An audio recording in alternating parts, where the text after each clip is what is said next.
3 ತಿಂಗಳು ಮಾತ್ರ ಬದುಕೋದು ಅಂತೆ. ಹಂಗೆ ಆದ್ರೆ 3 ತಿಂಗಳು ಆದಮೇಲೆ ಡೆತ್ ಆದರು. ನಮ್ಮ ತುಂಬ ಶಕ್ತಿ ಇದೆ. ಅಮ್ಮ ಒಪ್ಪಿರಲಿಲ್ಲ. ನಮ್ಮ ಯಜಮಾನ್ರು ಇಲ್ಲಿಗೆ ಬಂದು ಈ ದೇವ್ರನ್ನ ಕೇಳ್ಕೊಂಡ್ಮೇಲೆ ಅವ್ರು ಒಪ್ಕೊಂಡು ಮದುವೆ ಮಾಡಿಕೊಟ್ರು.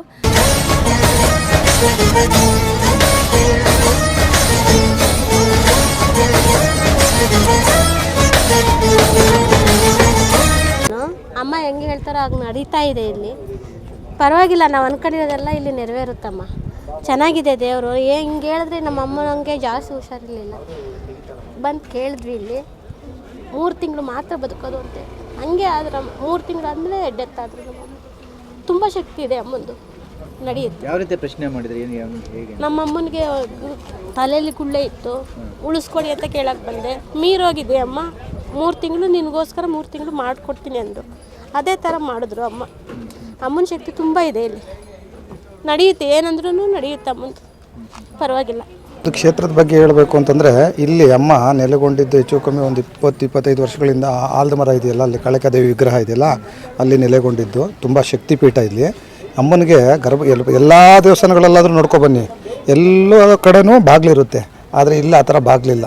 ಅಂದರೆ ಅರ್ಥ ಮಾಡ್ಕೊಳ್ಳಿ, ಎಷ್ಟು ಶಕ್ತಿಪೀಠ ಅನ್ನೋದು ನೀವೇ ಅರ್ಥ ಮಾಡ್ಕೊಳ್ಳಿ. ಬಾಗಿಲುಗಳೇ ಇಲ್ಲ, 24 hours ಓಪನ್ನು. ಆ ಅಮ್ಮ ಶಕ್ತಿಪೀಠ. ಇಲ್ಲಿ ಮುಂದ್ಗಡೆನೂ ಇಲ್ಲ, ಗರ್ಭಗುಡಿಲೂ ಇಲ್ಲ, ಎಲ್ಲೂ ಇಲ್ಲ. ತುಂಬ ದೈವ ಶಕ್ತಿ, ದೈವ ಸನ್ನಿಧಿ.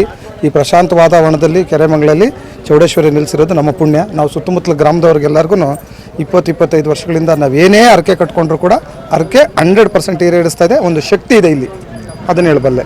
2012ನೇ ಇಸ್ವಿಲಿ ವೆಸ್ಟ್ ಇಂಡೀಸ್ ಅಂತೇಳಿ ಕೆರೆಬಿಯನ್ ಕಂಟ್ರೀಸ್ಗೆ ಹೋಗಬೇಕು ಅಂತೇಳಿ ಇಲ್ಲಿ ಅರ್ಚನೆ ಮಾಡಿಸ್ಕೊಂಡು ಪಾಸ್ಪೋರ್ಟ್ ಎಲ್ಲ ಪೂಜೆ ಮಾಡಿಸಿ ನಂದೊಂದು ಟಾರ್ಗೆಟ್ ಇಟ್ಕೊಂಡು ಹೋಗಿದ್ದೆ ನಾನು. ನನಗಿಷ್ಟು ಜೀವನ ಆಗಬೇಕು, ನನ್ನ ಜೀವನಗಳಿಲ್ಲ.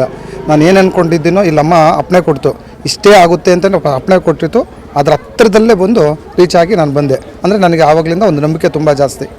ಪ್ರತಿ ಮಂಗಳವಾರ, ಪ್ರತಿ ಶುಕ್ರವಾರ ನಾವಿಲ್ಲೇ ಸುತ್ತಮುತ್ತಲ ಗ್ರಾಮದವರಾಗಿರೋದ್ರಿಂದ ಬರ್ತಾ ಇರ್ತೀವಿ, ಹೋಗ್ತಾ ಇರ್ತೀವಿ. ಬೆಂಗಳೂರಲ್ಲಿ ಇರೋದು ನಾನು. ಇವಾಗ ಇಲ್ಲಿಂದ ಬೆಂಗಳೂರಿಂದ ಬಂದಿದ್ದೀನಿ. ಯಮನ್ಗೆ ಬಾಕ್ಲೇ ಇಲ್ಲ. ಎಷ್ಟು ಕಳ್ಳರನ್ನ ಬಂದು ಕಳ್ಳರು ಬರೋಷ್ಟು ಇಲ್ಲ ಇಲ್ಲಿ. ಹಿಂಗೆ ಇರ್ತದೆ. ದೇವಸ್ಥಾನ ಅಂದ್ರೆ ಕೆಲವೊಂದು ಕಡೆ ಏನಾಗಿದೆ, ಬಿಸ್ನೆಸ್ ಆಗೋಗ್ಬಿಟ್ಟಿದೆ. ಎಲ್ಲದಕ್ಕೂ ಪ್ರತಿಯೊಂದಕ್ಕೂ ಚಿಕ್ಕ ಇದಕ್ಕೂ ಚಾರ್ಜಸ್ ಮಾಡೋದು ಎಲ್ಲ ಈ ಥರ ಎಲ್ಲ ಇದೆ ಬೇರೆ ಬೇರೆ ಕಡೆ ಎಲ್ಲ. ಇಲ್ಲಿ ಏನೂ ಇಲ್ಲ ಚಾರ್ಜಸ್, ಅದು ಇದು ಪೂಜೆ ಗೀಜೆಗೆ ಏನು ಪ್ರತಿಯೊಂದು ಏನೂ ಇಲ್ಲ. ಏನೋ ಪೂಜೆ ಸಾಮಾನು ತತ್ತಿ ಪೂಜೆ ಮಾಡಿಸ್ಕೊಂಡು ಹೋಗ್ತೀವಿ ಅಷ್ಟೇ. ಇನ್ನೇನು ಚಾರ್ಜ್ ಅದಕ್ಕೆ ಅದಕ್ಕೆ ಮಾಡಬೇಕು, ಇದು ಕೊಡ್ರಿ, ಇದಕ್ಕೆ ಮಾಡಬೇಕು, ಅದಕ್ಕೆ ದುಡ್ಡು ಒಂದು ಟಿಕೆಟ್ ಕೊಡೋದು, ಇದು ಮಾಡೋದು, ಅದು ಮಾತ್ರ ಏನೂ ಇಲ್ಲ. ಒಳ್ಳೆಯದಾಗಿರೋದಕ್ಕೆ ತುಂಬ ಜನ ಭಕ್ತರು ಬರ್ತಾ ಇದ್ದಾರೆ. ಆ ತಾಯಿ ಮೇಲೆ ಒಬ್ಬರು ದೇವ್ರು ಬರುತ್ತೆ. ಆ ದೇವರಿಂದ ಇವತ್ತು ಎಷ್ಟೋ ಜನಕ್ಕೆ ಮಾದರಿಯಾಗಿದ್ದಾರೆ. ಇವತ್ತು ಈ ದೇವಸ್ಥಾನ ಅಭಿವೃದ್ಧಿಗೆ ಸಾವಿರಾರು ಜನ ಕೈ ಜೋಡಿಸ್ತಾ ಇದ್ದಾರೆ. ಇದೇ ವಾಜರಳ್ಳಿಲಿರೋದು. ವಂಡರ್ಲಾ ಗೇಟಿಂದ ಬಂದರೆ, ವಂಡರ್ಲಾ ಗೇಟ್ ಒಳಗಡೆ ಬಂದರೆ ವಂಡರ್ಲಾ ಗೇಟ್ ಪಕ್ಕನೇ ಇರೋದು ವಾಜರಳ್ಳಿ. ಈ ತಾಯಿ ಮಹಿಮೆ ಏನು ಅಂತ ಇಲ್ಲಿ ಬಂದು ಅವ್ರ ಕಷ್ಟಗಳೇನಾರು ಇದ್ದರೆ ಪರಿಹಾರ ಮಾಡ್ಕೊಳ್ಳಿ. ಇದು ಇವತ್ತು ನಾನು ವರ್ಷ ಬರ್ತಾ ಇರ್ತೀನಿ.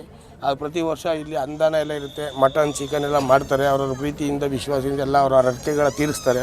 ತುಂಬ ಜನ ಭಕ್ತರುಗಳು ಹರಕೆ ಕಟ್ಕೊಂಡಿದ್ದಾರೆ. ಈ ತಾಯಿ ಮಹಿಮೆ ಏನು ಅಂತ ಇಲ್ಲಿ ಬಂದು ನಿಮ್ಮ ಕಷ್ಟಗಳೆಲ್ಲ ಬೇಡಿಕೆ ಏನಾದ್ರು ಇಟ್ಟು ಹೋದಾಗ ಈಡೇರಿಸಿದಾಗ ನಿಮ್ಗೆ ಅರ್ಥ ಆಗುತ್ತೆ. ಈಗ ನಾವು ಹೇಳೋದ್ರಲ್ಲಿ ಎಲ್ಲ ಗ್ರಾಮದಲ್ಲಿ ಆ ದೇವತೆ ಇರ್ತಾಳೆ. ಅದೇ ರೀತಿ ಈ ದೇವತೆಯದು ಒಂದು ಮಹಿಮೆ ಇದೆ. ಈ ದೇವತೆಗೆ ಬಂದು ಪೂಜೆ ಮಾಡಿಸಿ ನಾವು ಬರ್ತಾ ಇರ್ತೀವಿ. ಒಳ್ಳೆಯದಾಗಲಿ, ಒಳ್ಳೆ ಚೌಡೇಶ್ವರಿ ಆಶೀರ್ವಾದದಿಂದ ನಮಗೂ ಒಳ್ಳೆಯದಾಗಲಿ ಅಂತೇಳಿ ಕೇಳ್ಕೊಯ್ತಿದ್ದೀವಿ. ರೈತರಿಗೆ ಒಳ್ಳೆ ಬೆಳೆ ಆಗಲಿ, ಚೆನ್ನಾಗಿರಲಿ. ಅನ್ನದಾತಂ ಸುಖಿ ಭವ, ಒಳ್ಳೆಯದಾಗಲಿ. ನಿಮಗೂ ಮಾಧ್ಯಮದವ್ರಿಗೆಲ್ಲ ಒಳ್ಳೆಯದಾಗಲಿ, ನಿಮ್ಮ ವೃತ್ತಿ ಧರ್ಮಕ್ಕೆಲ್ಲ ಒಳ್ಳೆಯದಾಗಲಿ, ಇಲ್ಲಿ ಕೆಲಸ ಮಾಡೋರಿಗೆಲ್ಲ ಒಳ್ಳೆಯದಾಗಲಿ. ಆ ತಾಯಿ ಆಶೀರ್ವಾದ ಯಾವಾಗಲೂ ಹಿಂಗೆ ಇರಲಿ, ಒಳ್ಳೆಯದಾಗಲಿ.